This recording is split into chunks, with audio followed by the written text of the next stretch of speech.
गड़गड़ाहट। एक प्राचीन दिव्य पर्वत की तरह दिखने वाला विशालकाय कड़ाही टूटे हुए स्थान से उतरा, जिसने सभी उपस्थित विशेषज्ञों को भयभीत कर दिया, जिससे उनके रोंगटे खड़े हो गए। उबलते युद्ध के मैदान में हिंसक ऊर्जा के उतार चढ़ाव, उमड़ती हवाएं और बादल, और कांपते पहाड़ और नदियां सभी एक मौत के सन्नाटे में डूब गए। चियांग झान की पुतलियां सिकुड़ गई। उसकी ब्लेड जैसी निगाहें उस विशालकाय कड़ाही को घूर रही थी, जो नीचे गिर रही थी, जिससे सदमे का आभास हो रहा था। ये किस तरह की विशालकाय कड़ाही थी? इसके 3 पैर और 6 कान थे। इसका पूरा शरीर चमकीला और पारदर्शी था, मानो इसे किसी प्राचीन जेड नक्काशी से उकेरा गया हो।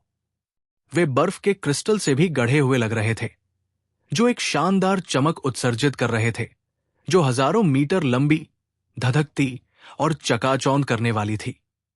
यहां तक कि सूरज और चांद भी अपना रंग खोते हुए लग रहे थे। आकाश और धरती फीकी पड़ती जा रही थी। अतुलनीय रूप से विशाल कड़ाही पर आकाश और पृथ्वी, सूर्य, चंद्रमा और सितारों का ब्रह्मांड उकेरा गया था। पहाड़ और नदियां, गरज और बिजली, अरबों मानव आकृतियां। ऐसा लग रहा था जैसे 3000 दुनियाएं हों। दुनिया की हर चीज इसमें समाहित थी, और ये बेहद गहरा था। अलग अलग सामग्रियों के अलावा आकाश से गिरी विशालकाय कड़ाही बिल्कुल वैसी ही थी जैसी स्वर्गीय हैंडल वाली कड़ाही थी, जिसका इस्तेमाल कानून प्रवर्तन के कुलपति ने अभी अभी किया था। हालांकि जब तक कोई अंधा नहीं था, वे देख पाएंगे कि जो विशालकाय कड़ाही नीचे उतरी थी वो ऊंची और राजसी थी। इसने आकाश और पृथ्वी को दबा दिया, दुनिया को स्थिर कर दिया और एक राजसी वातावरण दिया।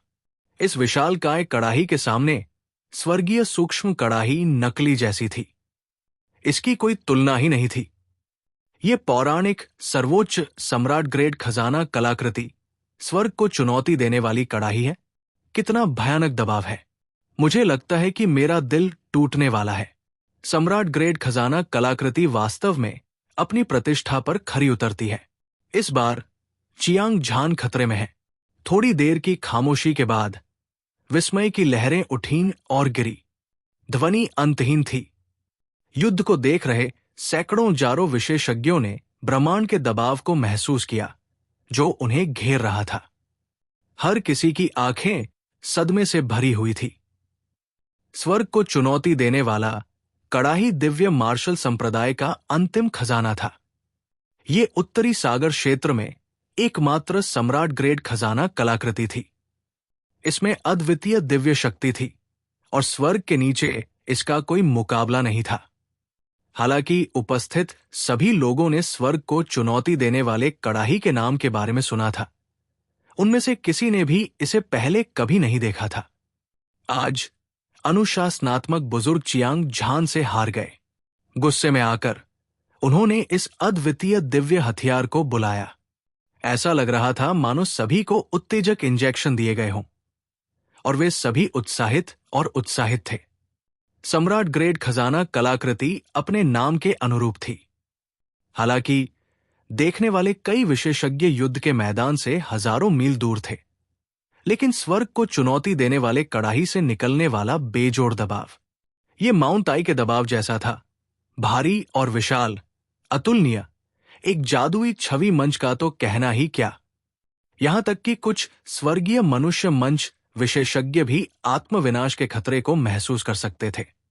इस समय चियांग झान की पीठ मुड़ी हुई थी और वो बहुत पसीना बहा रहा था।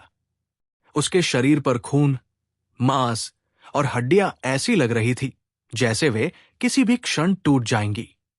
उसका शरीर राजा ग्रेड खजाना कलाकृति के स्तर का था और ये स्टील की तरह कठोर था। उसकी रक्षा अजेय थी। हालांकि स्वर्ग को चुनौती देने वाले कड़ाही के बेजोड़ दबाव के आगे वो एक भी वार नहीं झेल सका। इसमें कोई मदद नहीं की जा सकती थी। किंग ग्रेड ट्रेजर आर्टिफैक्ट और सम्राट ग्रेड ट्रेजर आर्टिफैक्ट के बीच का अंतर एक शब्द की तरह लग रहा था, लेकिन वास्तव में यह स्वर्ग और पृथ्वी के बीच के अंतर की तरह था। और इसे तर्क से नहीं मापा जा सकता था। दूसरे शब्दों में, यदि किंग ग्रेट ट्रेजर आर्टिफैक्ट एक डायमंड उल्कापिंड था, तो सम्राट ग्रेट ट्रेजर आर्टिफैक्ट एक स्वर्गीय दिव्य हथियार होगा। इसमें सब कुछ कुचलने और सब कुछ नष्ट करने की शक्ति थी। यदि अलग अलग स्तरों के दो हथियार टकराते हैं, हांगलोंग चियांगझान के मौके पर विस्फोट न करने का कारण यह था कि कानून प्रवर्तन एल्डर की ताकत बहुत कमजोर थी। एक तुच्छ मामला, एक स्वर्गीय मानव चरण विहित सम्राट स्तर का योद्धा, यहां तक कि सबसे शक्तिशाली भी, सम्राट ग्रेट ट्रेजर आर्टिफैक्ट के लिए दुनिया में अजेयता की शक्ति को सही मायने में प्रदर्शित करना भी असंभव था। इस स्तर का दिव्य हथियार केवल उन महान राजाओं के पास था जो दुनिया पर राज करते थे, ब्रह्मांड को अपने आप नियंत्रित कर सकते थे और खून की एक बूंद से पुनर्जीवित हो सकते थे। जहां तक कानून प्रवर्तन के कुलपति का सवाल है, वो अपनी शक्ति का अधिकतम 30% ही इस्तेमाल कर सकता था। फिर भी ये चियांगझान के लिए घातक खतरा पैदा करने के लिए पर्याप्त था। वो अपने दिल की गहराई से खतरे की एक मजबूत भावना को महसूस कर सकता था। वो अपनी भौहों को ऊपर उठाए बिना नहीं रह सका और उसकी आंखों से दो चमकदार दिव्य रोशनी निकली। चियांगझान, ये दिव्य मार्शल संप्रदाय का अंतिम खजाना है, स्वर्ग को चुनौती देने वाला कड़ाही। आप इस सम्राट ग्रेड खजाना कलाकृति के तहत मर सकते हैं। यह भी एक सर्वोच्च सम्मान है। कानून प्रवर्तन एल्डर ने अपना सिर पीछे फेंका और हंसा। उसकी आवाज एक ड्रैगन की दहाड़ की तरह थी, जिसने 9 स्वर्गों को हिला दिया और बादलों के सागर को हिला दिया। उसका पूरा शरीर लोहे के खून से लथपथ वध की आभा से लहरा रहा था और वो एक अद्वितीय हत्या करने वाले देवता की तरह लग रहा था, जो लाशों के पहाड़ और खून के समुद्र से बाहर आया था। वो विस्मयकारी और अद्वितीय रूप से दबंग था। उसने स्वर्ग को चुनौती देने वाली कड़ाही निकाली। ये अद्वितीय विशेषज्ञ, जो दिव्य मार्शल संप्रदाय मास्टर के बाद दूसरे स्थान पर था, उसके चेहरे पर एक आत्मविश्वास भरा भाव था। वो बहुत उत्साहित था। उसकी आंखें ठंडी थी और उसकी रक्तपीपासु आंखें उत्साह से भरी हुई थी। ऐसा लग रहा था जैसे वो पहले से ही चियांगझान की मौत का दुखद परिणाम देख सकता था। सभी को लगा कि चियांगझान निश्चित रूप से मर चुका है। ऐसा इसलिए नहीं था क्योंकि वो पर्याप्त रूप से मजबूत नहीं था। ऐसा इसलिए था क्योंकि स्वर्ग को चुनौती देने वाली कड़ाही बहुत भयानक थी। ये सम्राट ग्रेड खजाना कलाकृति आकाश से गिरी। ऐसा लगा जैसे दुनिया की सभी दुनियाएं दबा दी गई हों। मौसम बदल गया और अंतरिक्ष बिखर गया। पहाड़ ढह गए और पहाड़ ढह गए और नदियां बांध से टूट गई। पूरी दुनिया प्रलय की स्थिति में लग रही थी। हालांकि भले ही चियांगझान को झटका लगा हो, लेकिन वो बिल्कुल भी घबराया नहीं। वो बर्फ के पहाड़ की तरह था जो सुदूर उत्तर की कड़ाके की ठंड में 10,000 साल में भी नहीं पिघलेगा। उसका चेहरा भावहीन और ठंडा था, खासकर जब उसने कानून प्रवर्तन करने वाले बुजुर्ग की आंखों में हत्या के इरादे देखे। वो वास्तव में अंतहीन दबाव के तहत इंच दर इंच खड़ा हो गया। आकाश को थामे रखने वाले खंभे की तरह चियांगझान चुपचाप हवा में खड़ा था। उसने ऐसा महसूस किया कि वो हिल नहीं सकता, अन्यथा धरती हिल जाएगी और पहाड़ हिल जाएंगे। आकाश और पृथ्वी उलट गए थे। उसका शरीर सुनहरी रोशनी से घिरा हुआ था, जो शानदार ढंग से चमक रहा था। ऐसा लग रहा था जैसे चिलचिलाती धूप आसमान में चमक रही हो, जो पूरे उत्तरी सागर क्षेत्र को रोशन कर रही हो। कानून प्रवर्तन एल्डर, आपको खुद पर इतना गर्व करने के लिए अभी बहुत जल्दी है।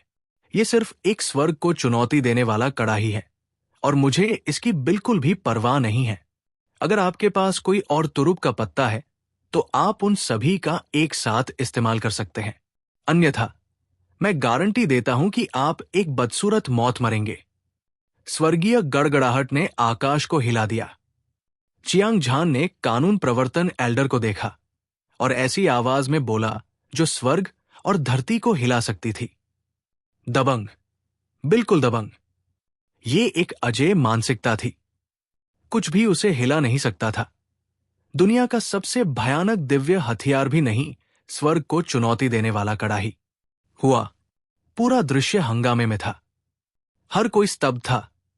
जब से चियांग झान ने दिव्य मार्शल संप्रदाय में कदम रखा, तब से उसका हर शब्द बहुत घमंडी और दबंग था। ये बहुत दबंग था। ऐसा लग रहा था जैसे वह दुनिया का राजा हो। उसने चारों समुद्रों को देखा और अजेय था। यहां तक कि सम्राट ग्रेड खजाना, कलाकृति और स्वर्ग को चुनौती देने वाली कड़ाही भी नहीं बदली, जिसे कानून प्रवर्तन के कुलपति ने निकाल लिया। कोई भी समझ नहीं पाया।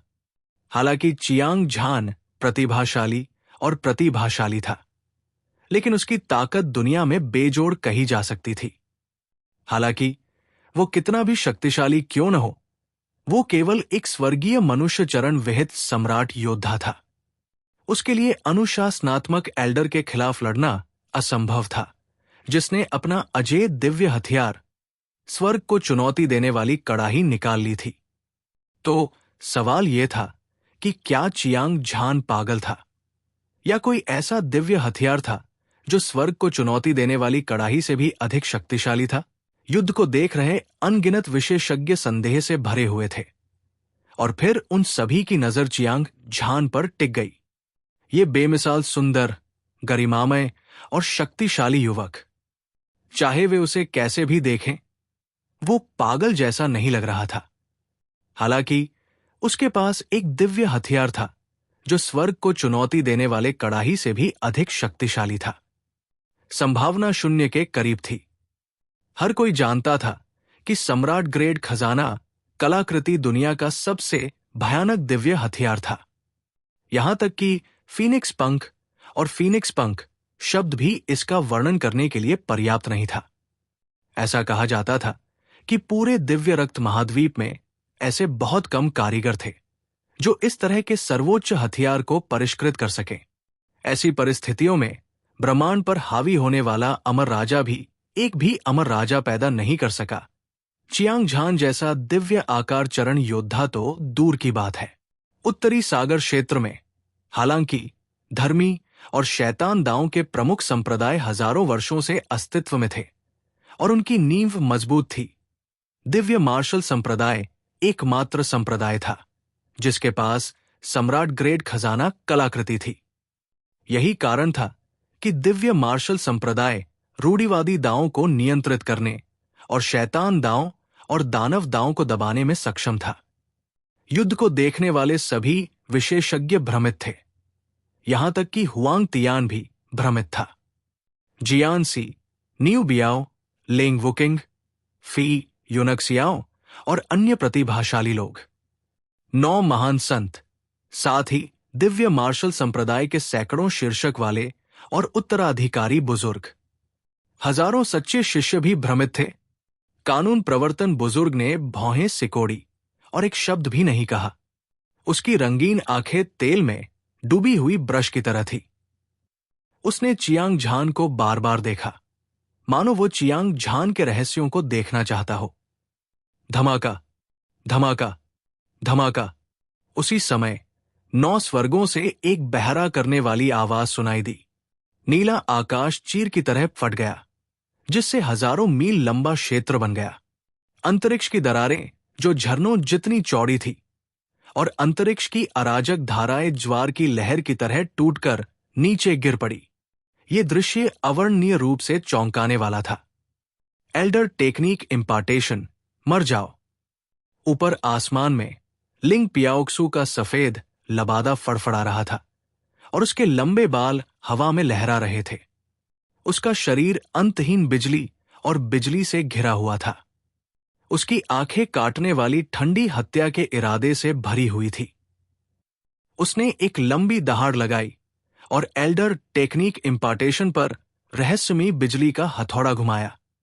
एक बवंडर की तरह बिजली के तूफान ने आकाश को काला कर दिया और पृथ्वी को ढक लिया, अपने रास्ते में सब कुछ नष्ट कर दिया।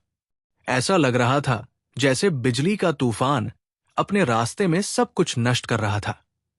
ऐसा लग रहा था मानो थंडर गॉड की बिजली की मां ने स्वर्ग को चुनौती देने वाले व्यक्ति को मारने के लिए हाथ मिलाया हो, जिससे भूत रोने लगे और देवता चौंक गए। बुजुर्ग का शरीर खून से लथपथ था और वो घावों से लथपथ था। उसने और लिंग पियाओक्सु ने एक बड़ी लड़ाई लड़ी।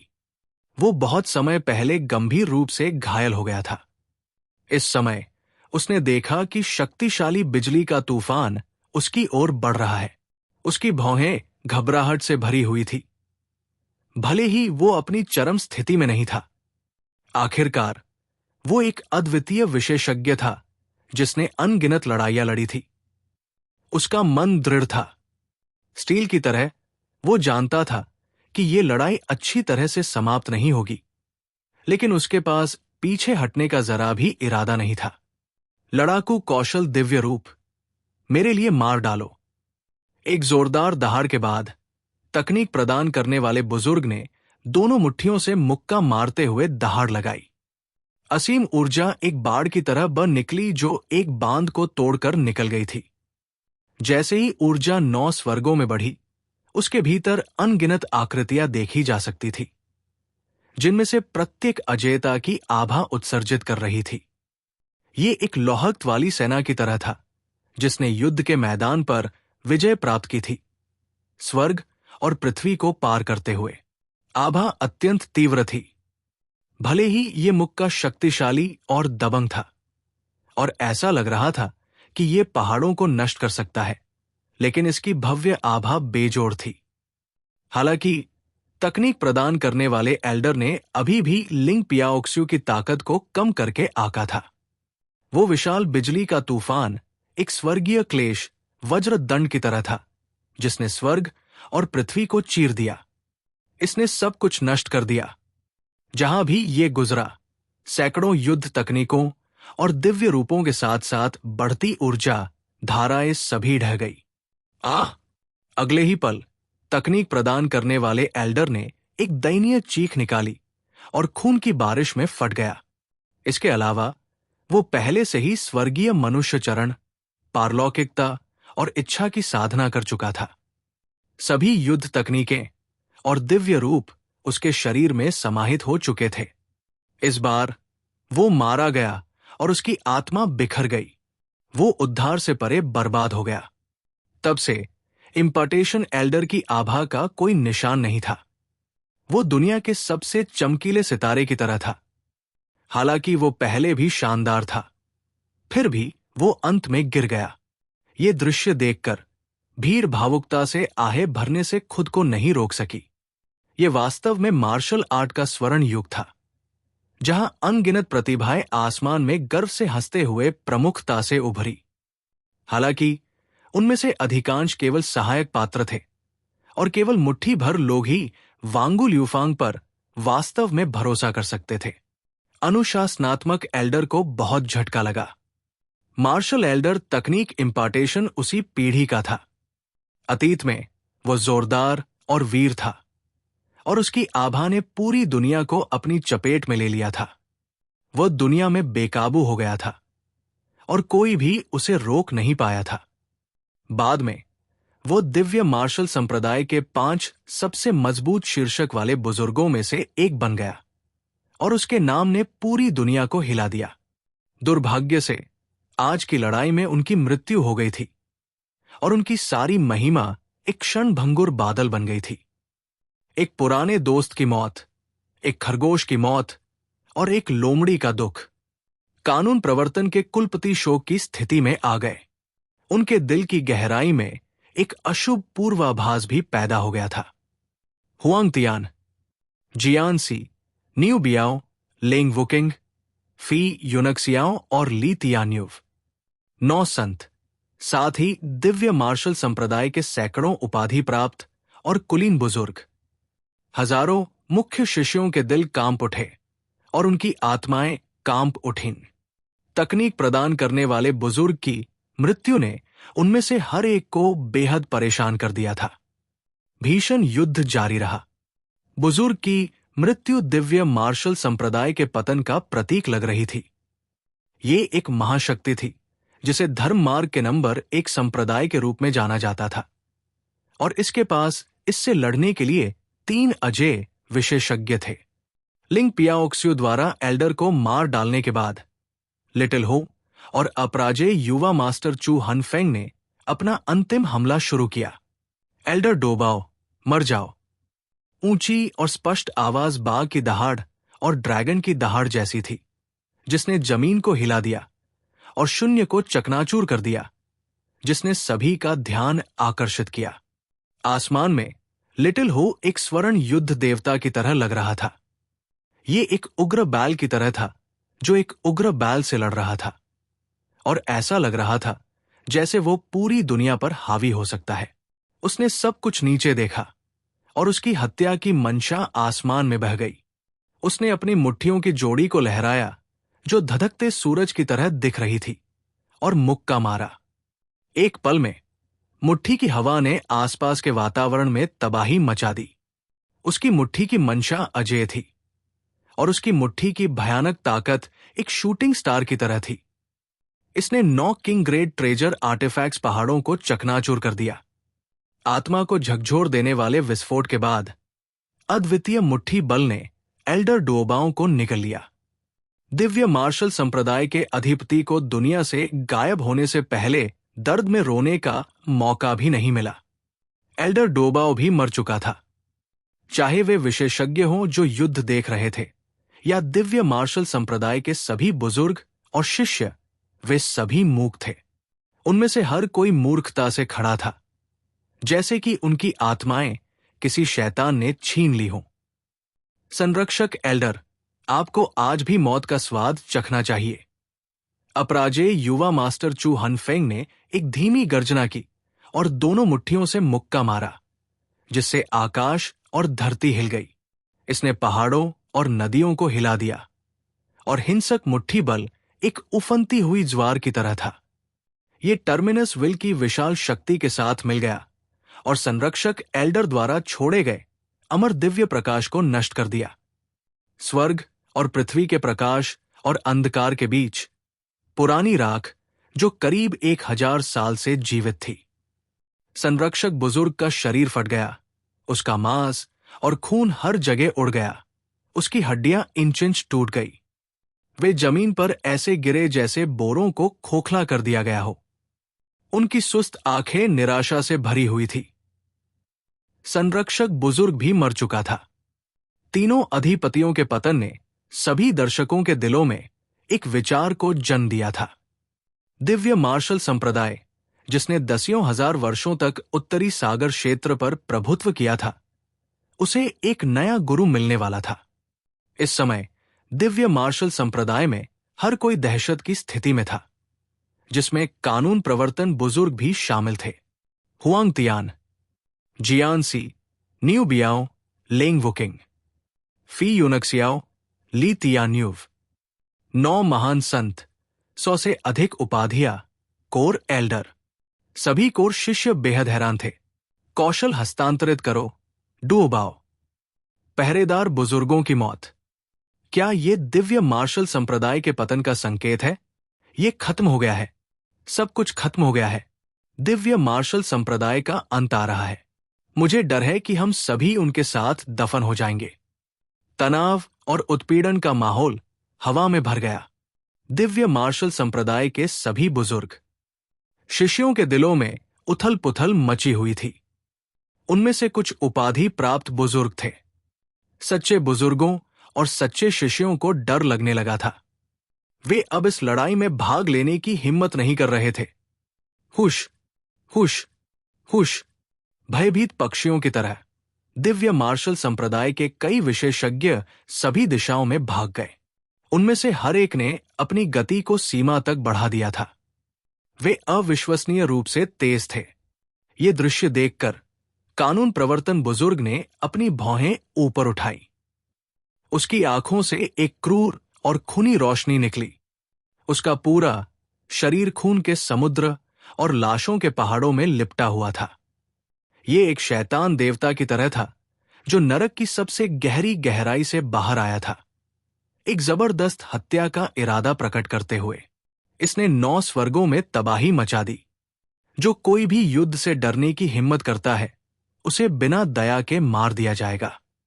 साथ ही एक बर्फीली, चुभने वाली ठंडी और जानलेवा आवाज गूंजी।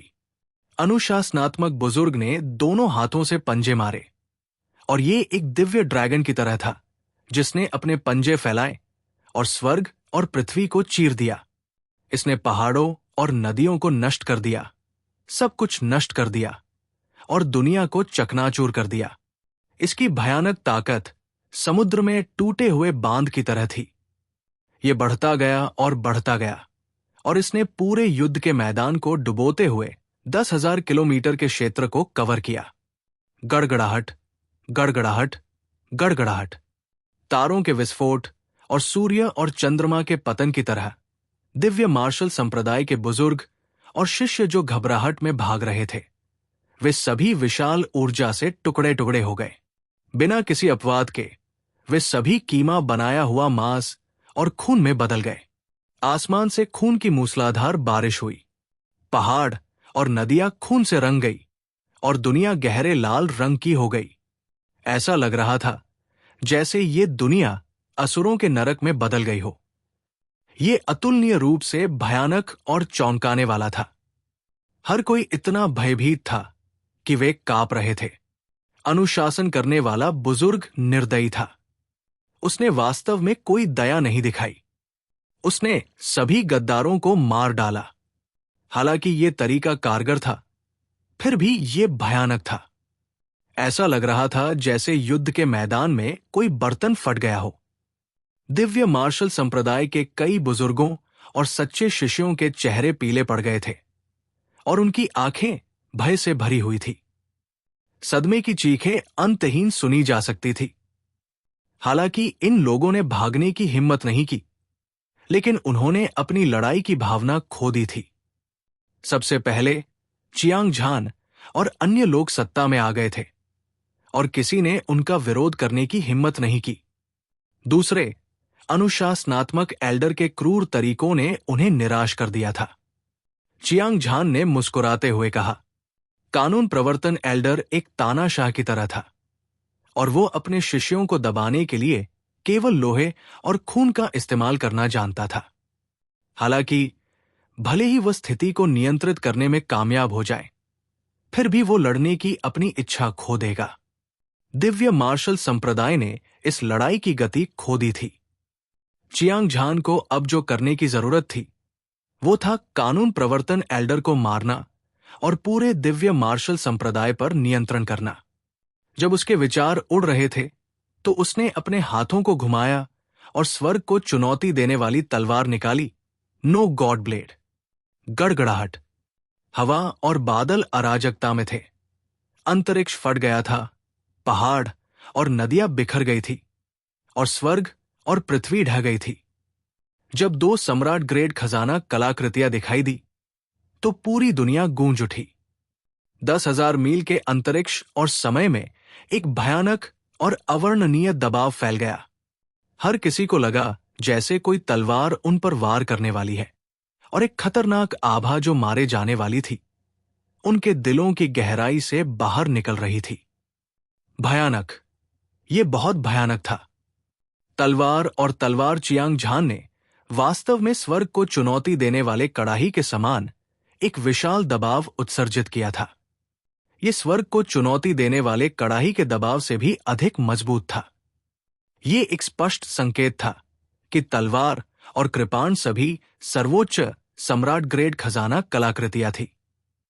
उत्तरी सागर क्षेत्र में हर कोई जानता था कि सम्राट ग्रेड खजाना कलाकृति एक अद्वितीय दिव्य हथियार था। दिव्य मार्शल संप्रदाय के सर्वोच्च खजाने स्वर्ग को चुनौती देने वाले कड़ाही के अलावा कोई अन्य दिव्य हथियार नहीं था। इसके अलावा दिव्य मार्शल संप्रदाय ने दुनिया पर प्रभुत्व किया और ब्रह्मांड को नियंत्रित किया। वे धर्मी और शैतान दांव के प्रमुख संप्रदायों को रोकने के लिए स्वर्ग को चुनौती देने वाली कड़ाही पर निर्भर थे। हालांकि आज चियांग झान ने 2 सम्राट ग्रेड खजाना कलाकृतियां निकाली थी। कोई कल्पना कर सकता है कि यह कितना हैरान और अविश्वसनीय था। सैकड़ों हजारों विशेषज्ञ लड़ाई देख रहे थे। वे स्वर्ग की अवहेलना करने वाली तलवार द्वारा उत्सर्जित अद्वितीय दबाव को महसूस कर सकते थे, क्योंकि उन्होंने नो गॉड ब्लेड को महसूस किया था। उनके दिमाग ढह गए थे और उनकी आत्माएं आसमान में उड़ गई थी। हर कोई खून खांस रहा था। हालांकि उन्होंने 2 सम्राट ग्रेड खजाना कलाकृतियों को अपनी आंखों से देखा था, लेकिन वे कभी भी अपनी आंखों पर विश्वास नहीं कर सकते थे, क्योंकि ये पहले से ही उनके दिमाग की सीमाओं को पार कर चुका था। कानून प्रवर्तन एल्डर की अभिव्यक्ति नाटकीय रूप से बदल गई। वो बेहद हैरान था। उसने कभी सपने में भी नहीं सोचा था कि चियांग झान के पास वास्तव में 2 सम्राट ग्रेड खजाना कलाकृतियां होंगी। इतना मजबूत आधार, ये अविश्वसनीय था। इसके अलावा उसने एक ही नजर में स्वर्ग की अवहेलना करने वाली तलवार की उत्पत्ति को भी पहचान लिया था। दिव्य मार्शल संप्रदाय की प्राचीन पुस्तकों में कुछ जानकारी दर्ज थी। ऐसा कहा जाता है कि स्वर्ग को चुनौती देने वाली तलवार और स्वर्ग को चुनौती देने वाली कड़ाही 10,000 साल पहले की है। दिव्य मार्शल संप्रदाय के गुरु, स्वर्ग के अधिदेश राजा, अन्य स्थानों पर गए थे। उन्हें परिष्कृत करने के लिए उन्होंने एक मास्टर शिल्पकार को खोजने के लिए बहुत प्रयास और मेहनत की थी। हालांकि ये दोनों सम्राट ग्रेड खजाना कलाकृतियों की सामग्री एक जैसी थी और उन्हें एक ही व्यक्ति द्वारा परिष्कृत किया गया था। स्वर्ग को चुनौती देने वाली तलवार एक शुद्ध हमला प्रकार का खजाना था। इसकी मारक क्षमता स्वर्ग को चुनौती देने वाली कड़ाही से भी अधिक भयानक थी, जिसमें एक रक्षात्मक सरणी संरचना थी। इसके अलावा कानून प्रवर्तन एल्डर को यह भी पता था कि 10,000 साल पहले हत्यारों का राजा कहीं से भी प्रकट हुआ था और उत्तरी सागर डोमेन के सभी राजाओं को धर्मी और बुरे रास्तों पर ले गया था। उस धरती को हिला देने वाली लड़ाई ने न केवल सभी राजाओं को गिरा दिया था, बल्कि स्वर्ग को चुनौती देने वाली तलवार को भी खो दिया था। दिव्य मार्शल संप्रदाय ने इस अद्वितीय हत्या के हथियार की खोज करना कभी नहीं छोड़ा था। दुर्भाग्य से किलिंग किंग का मकबरा खतरों से भरा हुआ था और ये एक भूल भुलैया की तरह था। एक बार एक स्वर्गीय मानव मंच विशेषज्ञ था जो किलिंग किंग के मकबरे में घुस गया था। हालांकि उस पर किलर के राजा की बची हुई आत्मा ने हमला कर दिया, जिससे वो लगभग मर गया। तब से किसी ने भी किलिंग किंग के मकबरे में जाने की हिम्मत नहीं की। क्या यह हो सकता है कि दिव्य मार्शल संप्रदाय वास्तव में उखाड़ फेंका जाएगा? कानून प्रवर्तन एल्डर ने चुपके से आह भरी। स्वर्ग को चुनौती देने वाली कड़ाही से उसे जो अजेय आत्मविश्वास मिला था, वो एक पल में गायब हो गया, क्योंकि वो अच्छी तरह से जानता था कि चियांग झान उससे ज्यादा शक्तिशाली था। स्वर्ग को चुनौती देने वाली तलवार के बेजोड़ हमले को जोड़ते हुए ये लड़ाई अच्छी तरह से समाप्त नहीं होने वाली थी। इसके अलावा चियांग झान के हाथ में अभी भी सम्राट ग्रेड का कीमती कृपाण था। ऐसा लग रहा था कि ये शैतान भगवान के खून से सना हुआ था और ये एक भयानक हत्या करने वाली आभा उत्सर्जित कर रहा था। ये स्वर्ग को चुनौती देने वाली तलवार से भी अधिक भयानक था। हुआंग तियान, जियान सी, न्यू बियाओ, लेंग वुकिंग, फी युनक्सियाओ और ली तियान्युव, 9 संत, साथ ही दिव्य मार्शल संप्रदाय के सभी शीर्षक और सच्चे बुजुर्ग, सभी सच्चे शिष्यों को गहरा सदमा लगा। कोई आश्चर्य नहीं कि चियांग झान जब दिव्य मार्शल संप्रदाय पर हमला करता था तो इतना आक्रामक था। यह पता चला कि उसका दबंग रवैया इसलिए नहीं था क्योंकि वह पागल था, बल्कि इसलिए था क्योंकि उसके पास पूर्ण शक्ति थी। यह इस क्षण तक नहीं था कि उन्होंने आखिरकार चियांग झान की असली ताकत देखी। न केवल इस युवक की प्रतिभा असाधारण और अभूतपूर्व थी, बल्कि उसने किंग ग्रेड ट्रेजर आर्टिफैक्ट काया भी विकसित की थी। उसके पास आधा अमर शरीर था, एक ऐसा शरीर जो मार सकता था, एक अमर शरीर। भक्षण, क्षय, संसार, मृत्यु और उत्पत्ति, भय, निराशा, ब्लेड सोल लाइट एनर्जी के 10 विशेष गुण, साथ ही 2 सम्राट ग्रेड खजाना कलाकृतियां। पूरी दुनिया में कोई भी ऐसा नहीं था जो उसकी समग्र शक्ति से मेल खा सके।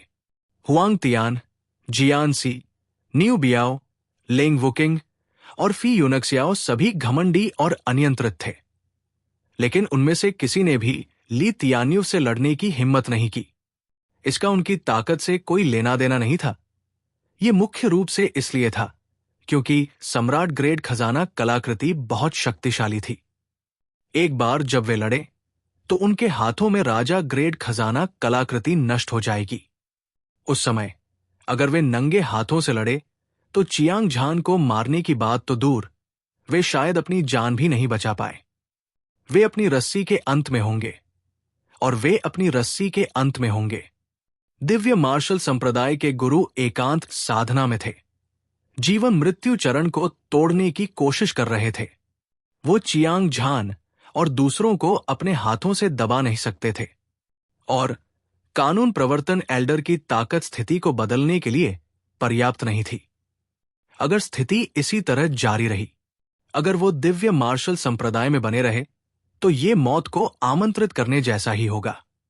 हुआंग तियान, जियान सी, न्यू बियाओ, लेंग वुकिंग और फी यूनक्सियाओ ने स्थिति को समझने के बाद सभी एक ही समय में अलग अलग दिशाओं, पूर्व, पश्चिम, दक्षिण और उत्तर की ओर भागे। इसका क्या मतलब है? क्या यह हो सकता है कि दिव्य मार्शल संप्रदाय अपने रास्ते के अंत में है और पेड़ गिरने पर बंदर चले गए हैं? दर्शकों में से किसी ने हैरान भाव से कहा। 100,000 विशेषज्ञों में से कुछ ने अपना सिर हिलाया और आह भरी, कुछ ने खुशी मनाई और कुछ के चेहरे पर तिरस्कारपूर्ण भाव थे। वे हुआंग तियान पर हंसते रहे, हालांकि वे जानते थे कि दिव्य मार्शल संप्रदाय अपनी गति खोने जा रहा था। फिर भी वे हुआंग तियान पर हंसे बिना नहीं रह सके। जियान सी, न्यू बियाओ, लेंग वुकिंग, फी यूनक्सियाओ और ली तियान्यूव बिना लड़े भाग रहे थे। होंगलोंग, भाई झुगे, भाई विजेता, अब तुम्हारे बदला लेने का समय आ गया है। दृश्य से भाग रहे युवा प्रतिभाओं को देखते हुए चियांग झान की आंखों में अंतहीन हत्या की मंशा भर गई। उसने झुए कियानलोंग और विजेता को घूरते हुए मुस्कुराते हुए कहा। झुए कियानलोंग ने अपना सिर हिलाया। उसके लंबे और सीधे शरीर से एक मजबूत हत्या की मंशा फूट पड़ी। ये एक धुएं के गुबार की तरह था जो पूरे आसमान को हिलाते हुए आसमान में उड़ गया। दिव्य मार्शल संप्रदाय छोड़ने के बाद सबसे पहले उसका पीछा 10 संतों ने किया, और फिर धर्मी शैतान युद्ध के मैदान में हुआंग तियान ने उसका पीछा किया। जियान सी, न्यू बियाओ, लेंग वुकिंग, फी यूंगसियाओ और ली तियान्युव ने उसे घेर लिया, खास तौर पर किलिंग किंग टॉम में लड़ाई के दौरान। अगर चियांग झान के दिव्य हथियार के लिए नहीं होता तो वो बहुत पहले ही जियान सी द्वारा मारा जा चुका होता। सभी प्रकार की घृणा की उत्तेजना के तहत झुए कियानलोंग ने अपने दोनों हाथ हिलाए। 10 राजा ग्रेड खजाना तलवार चमक उठी, एक दिव्य इंद्रधनुष की तरह जो सूरज को भेदता है। बिजली आसमान से टूटकर हुआंग तियान पर भयंकर रूप से टूट पड़ी। जियान सी, न्यू बियाओ, लेंग वुकिंग, फी यूंगसियाओ और ली तियान्युव ने उस पर हमला किया। लगभग उसी समय विनाशकारी ऊर्जा अधिपति के शरीर से बाहर निकली। एक फटते ज्वालामुखी की तरह इसने आसपास के स्थान को नष्ट कर दिया। उसे जियान सी, न्यू बियाओ, लेंग वुकिंग और फी यूंगसियाओ ने भी नष्ट कर दिया। ली तियान्युव और अन्य लोगों ने पहले भी उसे घेर लिया था, इसलिए वो स्वाभाविक रूप से बदला लेना चाहता था।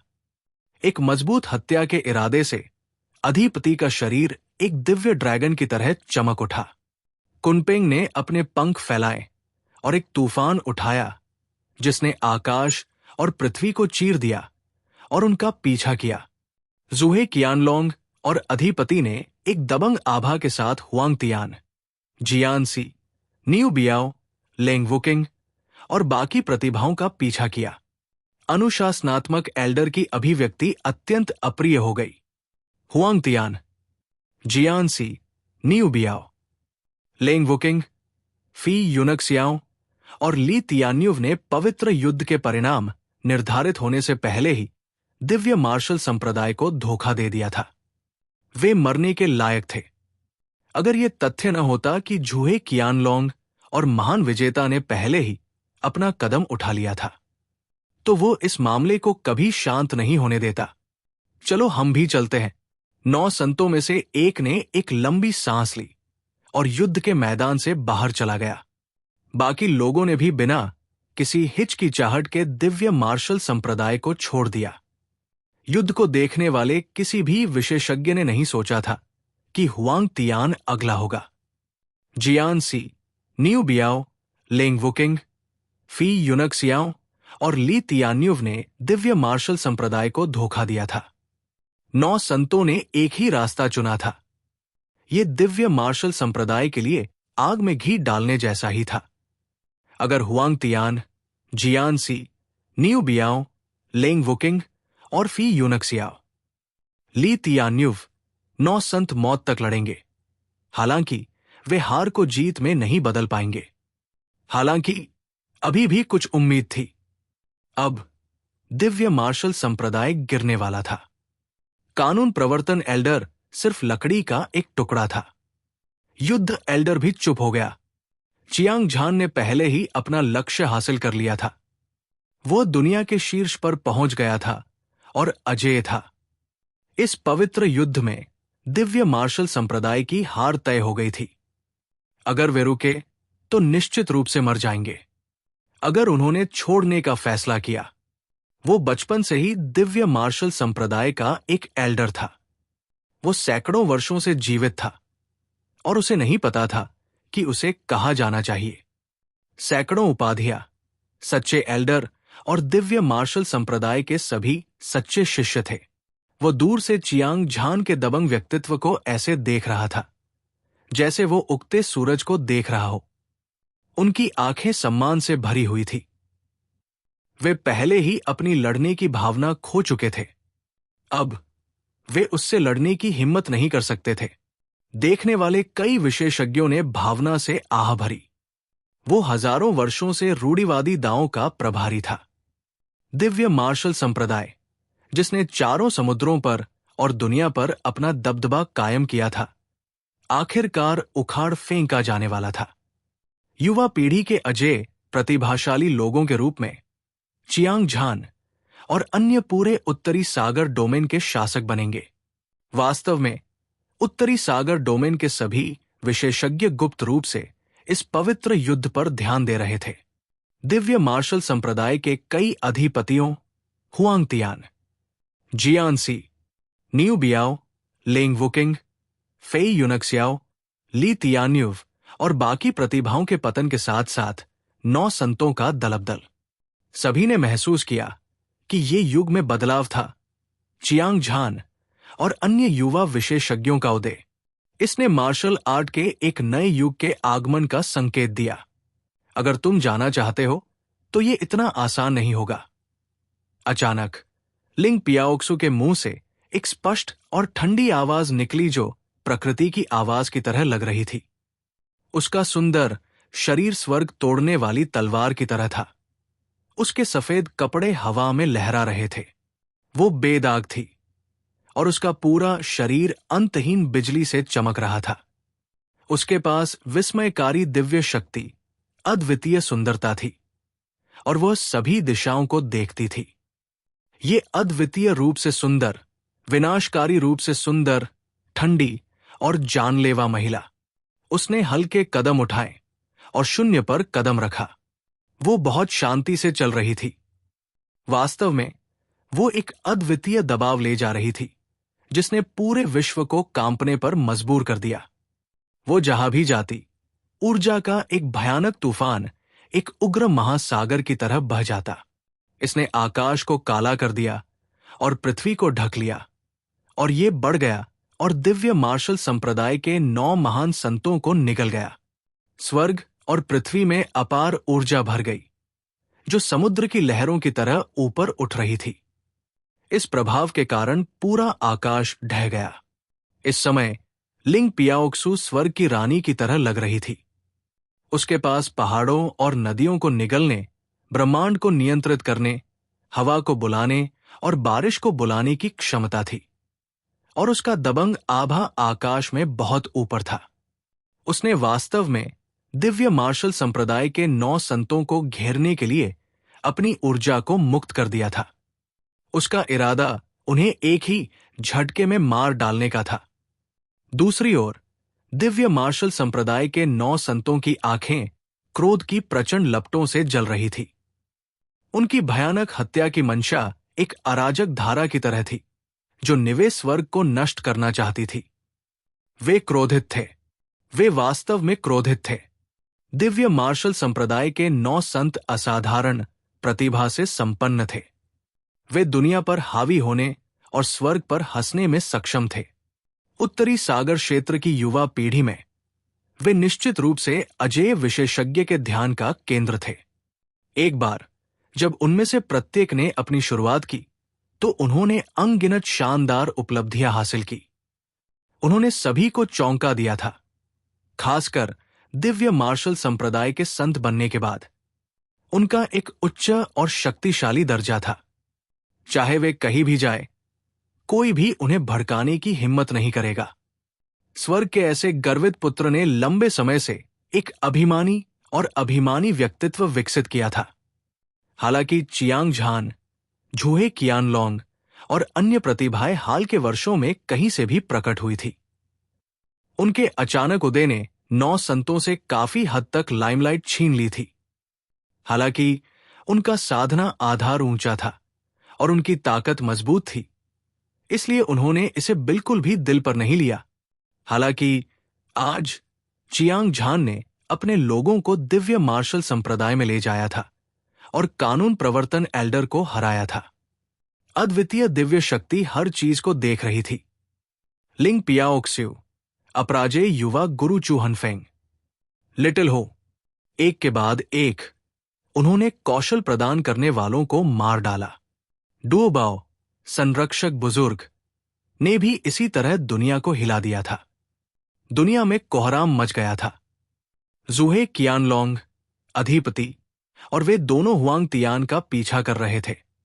जियानसी, न्यू बियाओ, लेंग वुकिंग, फी यूनक्सियाओ और ली तियान्युव ने भी लोगों को ये एहसास दिलाया कि वे पागल हो सकते हैं और पागल हो सकते हैं। सबसे महत्वपूर्ण बात यह है कि लिंग पियाओक्स्यू ने वास्तव में 9 संतों को युद्ध के मैदान से बाहर जाने से रोक दिया, जैसे कि वो उन सभी को मारना चाहती थी। प्रत्येक संत के लिए ये एक बड़ा अपमान था। किसी को ये जानना चाहिए कि उन्होंने युद्ध को देखने वाले सैकड़ों हजारों विशेषज्ञों के सामने दिव्य मार्शल संप्रदाय को धोखा दिया था। एक तरह से वे पहले ही अपनी सारी गरिमा और महिमा खो चुके थे। ये चियांग झान और अन्य लोगों के सामने सिर झुकाने जैसा ही था। लेकिन लिंग पियाओक्स्यू बहुत शक्तिशाली था। उनकी हत्या की मंशा बढ़ गई। जब उनके विचार उड़ रहे थे, 9 संतों के चेहरे उदास हो गए और उनकी भौहें सिकुड़ गई। अतुलनीय रूप से हत्या की मंशा धीरे धीरे फैल गई, आग और धुएं के एक प्रकाश स्तंभ की तरह। इसने स्वर्ग और पृथ्वी को हिला दिया और आकाश में तबाही मचा दी। हर किसी की नजर लिंग पियाओक्स्यू पर टिकी थी। ठंड बहुत ज्यादा थी और हत्या की मंशा असीम थी। धमाका, धमाका, धमाका। अगले ही पल 9 संतों के शरीर से 9 ऊर्जा के तूफान उठे। ये एक उफनती स्वर्गीय नदी की तरह था, जो पहाड़ों को गिरा सकती थी और समुद्र को उलट सकती थी। ये उफनती रही और उफनती रही और पूरा आकाश तेजी से ढह गया। उन्होंने एक ब्लैक होल बनाया जो हजारों मील चौड़ा था। संपूर्ण युद्ध क्षेत्र में अचानक ही एक भयंकर युद्ध की भावना फैल गई तथा असीम आकाश और पृथ्वी एक आघातकारी दबाव से भर गए। हर कोई 9 संतों के क्रोध को महसूस कर सकता था और उनके दिल धड़क रहे थे। उनकी आत्माएं कांप रही थी। हालांकि उन्होंने अभी अभी लिंग पियाओक्सू को अपनी आंखों से तकनीक प्रदान करने वाले बुजुर्ग को मारते हुए देखा था, और वो कितनी शक्तिशाली थी। हालांकि 9 संतों में से प्रत्येक पिछले से अधिक शक्तिशाली था। उनमें से प्रत्येक पिछले से अधिक असामान्य था। हर किसी की ताकत को स्वर्ग के नीचे अजेय कहा जा सकता है। जब ये 9 लोग सेना में शामिल हो गए तो वे पूरी दुनिया में छा गए और दुनिया को नष्ट कर दिया। पूरे उत्तरी सागर क्षेत्र में 2 प्रमुख संप्रदायों के संप्रदाय नेता को छोड़कर कोई भी उनका मुकाबला नहीं कर सकता था। हालांकि लिंग पियाओक्सू शक्तिशाली था, लेकिन एक ही समय में उनमें से 9 से लड़ना विनाशकारी होगा। हालांकि सभी ने लिंग पियाओक्सू के साहस की प्रशंसा की, लेकिन वे अपने दिलों में इस बहादुर और असाधारण महिला के बारे में आशावादी नहीं थे। बिजली का तूफान। लिंग पियाओक्सू ने दर्शकों की राय की परवाह नहीं की और एक लंबी दहाड़ लगाई। उसकी आंखों में एक गहरी हत्या की मंशा दिखाई दे रही थी।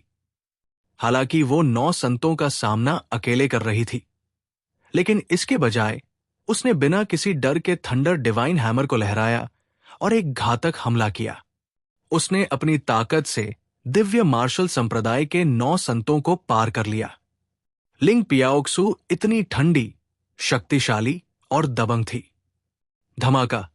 ऐसा लग रहा था मानो 10,000 घोड़े सर पर दौड़ रहे हों, पहाड़ गरज रहे हों और समुद्र गरज रहे हों।